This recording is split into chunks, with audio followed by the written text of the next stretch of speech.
အားလုံးပဲမင်္ဂလာပါတာရွေးအောင်မြင်သူဖြစ်နိုင်ရန်နောက်တစ်စင်းတို့တလန်ချင်းဆိုတဲ့အပိုက်တစ်စားလိုက်ကြရအောင်ထင်ရှားကြော်ကြားသောဒီဇိုင်းပညာရှင်ဖလင်လွတ်ရိုက်သည်လာပသောအဆောက်အဦအိမ်နှင့်အထက်များစွာရှိသောအဆောက်အဦများစွာတို့ကိုရေးဆွဲခဲ့သည်သူ့ကိုတရင်ထောက်သောကမိခဲ့သည်မှာမြောက်များစွာသောတင်ဒီဇိုင်းများနှင့်မီဒီဒီဇိုင်းကိုပွေးနေတဲ့တလဲချစ်ချင်းပင်သူ၏အဖေမှာနောက်ထပ်ရေးဆွဲမဲ့ဒီဇိုင်းအသစ်ပဲဟူ၍ဖြစ်သည်နောက်တစ်စင်းတလန်ချင်းဆိုသည့်စင်းမင်းကိုသူကောင်းစွာသဘောပေါက်သောကြောင့်ဖြစ်သည်မရမနာပဲရှိတုတ်ချီတလူသောစိတ်တာမန်ဘဝနှင့်ဘယ်တော့မှတင်းတင်ရောင်းရဲမနေလူသောပုဂ္ဂိုလ်ပင်ဖြစ်သည်ကဘာကြီးတစ်ခိုးလုံးသည်တင်လှုပ်ဆောင်လာမိလုပ်ငန်းအသစ်ကိုစောင့်မျှော်နေသည်ညောင်များစွာသောလူတို့သည်သူတို့၌ရှိတဲ့သောဘဝကိုမြားယူနိုင်ကြပြီးသူတို့၌ပါရမီစုကြည်ယူနှင့်လှုပ်ဆောင်ချက်များရှိနေတော့လဲမော်မင်ကြပြီးသူတို့သည်တစ်တောင်တစ်တာနေထိုင်နိုင်ခြင်းအချီချနေထိုင်နိုင်ခြင်းတို့အပေါ်၌သာရောင်းရဲတင်းတင်နေကြသောကြောင့်ဖြစ်သည်သူတို့ဘဝ၌အစင်မပြေဖြစ်ရသည့်အကြောင်းကိုစင်ချီပြီးနေကြသည့်လူများစွာတွေ့ဖို့ပါသည်ငါတတ်နိုင်တဲ့လောက်တော့ကြိုးစားတာပဲလူများတွေလောက်တာလဲရှင်ကြည့်ရင်ကျွန်တော်လောက်တာကပူကောင်းတယ်ပူလာတယ်မဟုတ်လားမိဘတွေလောက်တယ်လို့လိုက်လောက်တာပဲဤစကားများတွေကောင်းသောစကားများဖြစ်ပါသည်လို့တော့လဲဖျားသခင်၏ဆန္ဒမှာဒီထက်မကအောင်မြင်ဖို့ရန်ဖြစ်သည်သူ့တက်မှုကိုလိုလားသောဖျားသခင်သည်မျိုးဆက်သစ်များတာ၍အောင်မြင်မှုရှိရန်ပျော်ရွှင်မှုရှိရန်နဲ့ထိရောက်မှုရှိရန်အလိုတော်ရှိသည်ဘယ်လိုဘောမှာအစပြုသည်ဖြစ်စီဘုရားသခင်၏အောင်မြင်မှုကိုတင်၏စိတ်ထဲ၌ထည့်သွင်းပြီးဖြစ်သည်ကျွန်တော်တို့၏သူတက်မှုရက်တန်းနေတွေကိုတူမလိုလားပြီး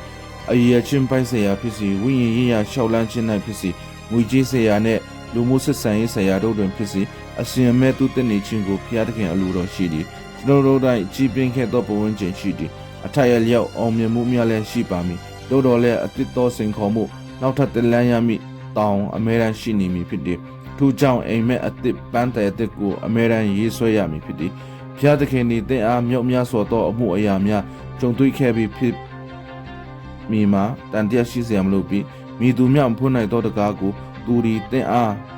းဖွင့်ပေးပြီးဖြစ်သည်သင်အားအိမ်ကောင်းကောင်းနဲ့မိသားစုကောင်းကောင်းပြီးဖြစ်ကောင်းဖြစ်မည်သင်ဘဝကိုသူသက်စီရန်သင်ကောင်းဆောင်နဲ့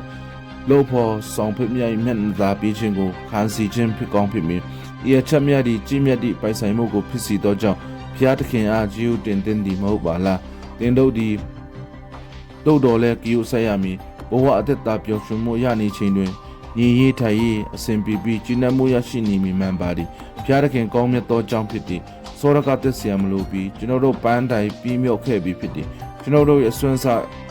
များရှိသမျှအသုံးပြုခဲ့ပြီးဖြစ်သည်တို့တော်လဲဘုရားသခင်နှင့်တင်အကြီးမြတ်ဆုံးသောအောင်မြင်ခြင်းကိုသင်အားအသိ၌သာပြည့်မည်မဟုတ်ထိုရာကိုသင်အနာက၌သာထားမည်ဖြစ်သည်အသိ၌အံ့ဩဖွယ်သောအရာများပြုခဲ့ပြီးဖြ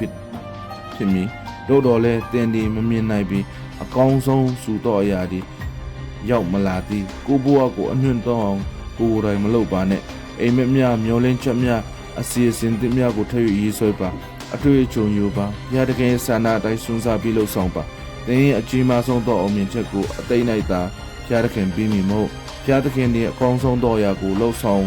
ပြီးလို့သောဆန္ဒရှိကြောင်းဖော်ပြခဲ့ပြီးဖြစ်သည်မနေ့ကထက်ဒီနေ့ဘုရားသခင်၏တင့်ကိုပွေမျက်နှာသာပြီးလို့ဒီနေ့ထက်မနေ့ပြန်ပွေကောင်းချီးပြီးလို့သောဘုရားဖြစ်သည်ကဘာပေါ်ရှိကြီးမြတ်သောအရာတို့တင်ပိုင်ဆိုင်မှုကိုပွေကြီးမြတ်စီလို့တနည်းအားဖြင့်တင်ဒီဆရာတော်ဖြစ်ခဲ့တော့အကောင်းဆုံးတင်ခန်းစာကို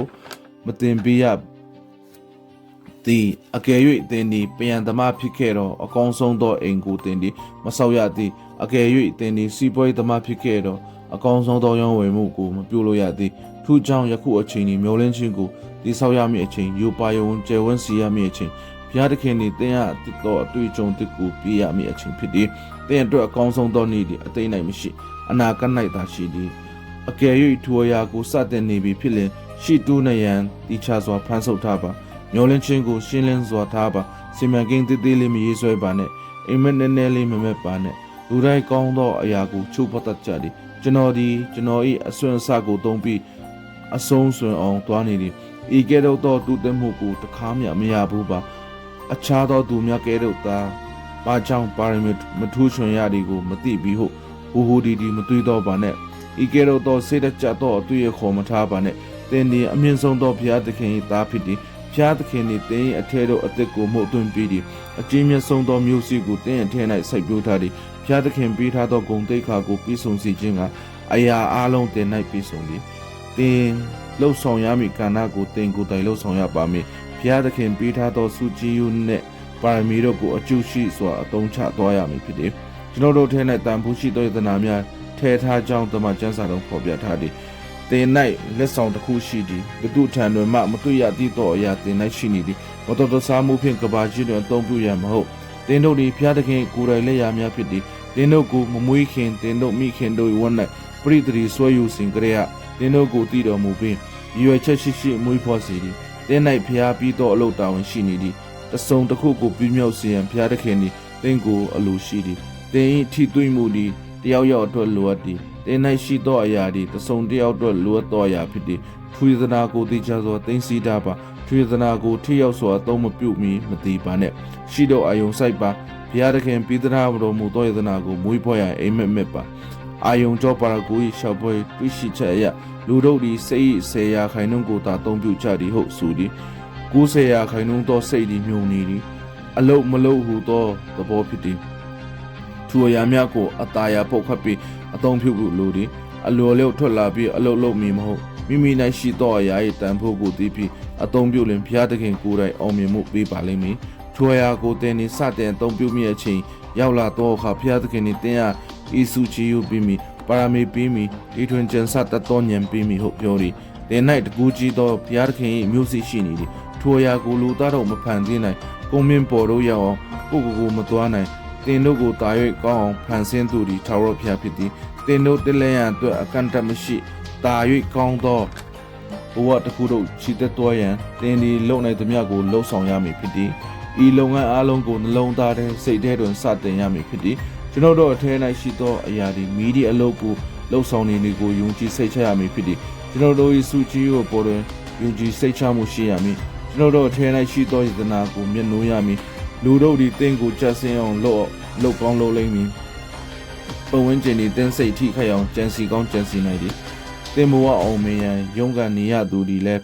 ဖြစ်နိုင်သည်အသာစီအနောက်ရှက်ဖြစ်စီသောအုတ်တိုင်းကိုအချိန်ချင်းချော်ဖြတ်သွားပါအချုပ်သောသူများသည်တင်အောင်မြင်မည်မဟုတ်ဟုတ်အချိန်တစ်ထောင်ပြောပါစီမိခွဲအချိန်ချင်းထုတ်ကြပါစီဟုတ်ကဲ့ဟုတ်ခေါင်းငိတ်လာသည့်တန်အောင်ကြိုးစားဆောင်ပါရှိတော့သွားလူသည့်စိတ်ကိုအရယူပါမြောင်မြစွာသောလူတို့သည်ဖျားသခင်ပြီးလူသောအောင်မြင်မှုကိုအရမယူဘဲတင်းတင်ရောင်းရဲနေကြသည်တခါတည်းစိတ်တကြလိရှိကြသည်တက်တောင့်တက်တာနေထိုင်လိုကြသည်ကြိုးစားလို့ဆောင်ခြင်းကိုရနာကြသည်သူတို့၏ယုံကြည်ခြင်းကိုအသုံးပြုကြဒီကျင်ခံမလို့ပဲစီဝါအဖြစ်သာရှင်သာနေသောကြွသားများကဲ့သို့နေထိုင်ကြသည်သူတို့၏ဘဝသည်ရော့ရဲလွန်းလာသည်သူကဲ့သို့ဖြစ်စီသောအချောင်းအရင်တစ်ခုမှသူတို့အထက်၌ရှိသောအရာကိုသူတို့နားမလည်ရှင်းကြောင်းဖြစ်သည်ဖျားတခင်ဖိသားသောအရာ၏တန်ဖိုးကိုသူတို့နားမလည်၍ဖြစ်သည်ရခင်နှင်းများကတငယ်ချင်းတယောက်နှင့်ဥရောပမှခရီးသည်တူဒီအော်တိုဘန်စီ၍ဂျာမနီကိုဖျက်သောခရီးတစ်ခုကိုတွားကြသည်အော်တိုဘန်သည်အမေရိကန်နိုင်ငံရှိအဝေးပြေးလမ်း၏မြင်းများနှင့်မတူဘဲအရှင်ကန့်တက်မရှိမြင်နိုင်သမျှမြင်အောင်မောင်းနှင်၍ရသည်ဤအလိုရှိသောရက်တို့မြင်မြင်ဆန်ဆန်တွာလာ၍ရသည်ကျွန်ုပ်၏တငယ်ချင်းသည်အချိန်မင်း၍မောင်းနှင်သောကြောင့်စိတ်လှုပ်ရှားမှုဖြစ်သည်တနအီလည်းမိုင်80မှ90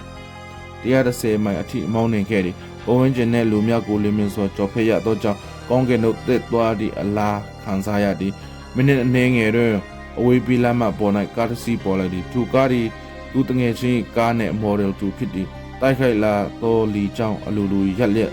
သားဖြစ်သွားသည်ထိုဒုတိယကားသည်တနအီကိုမိုင်180နှုန်းဖြင့်ပြီးနေခြင်းဖြစ်သည်တငယ်ချင်းနှင့်အတူစီးသောခရီးသည်ဒီမောလက်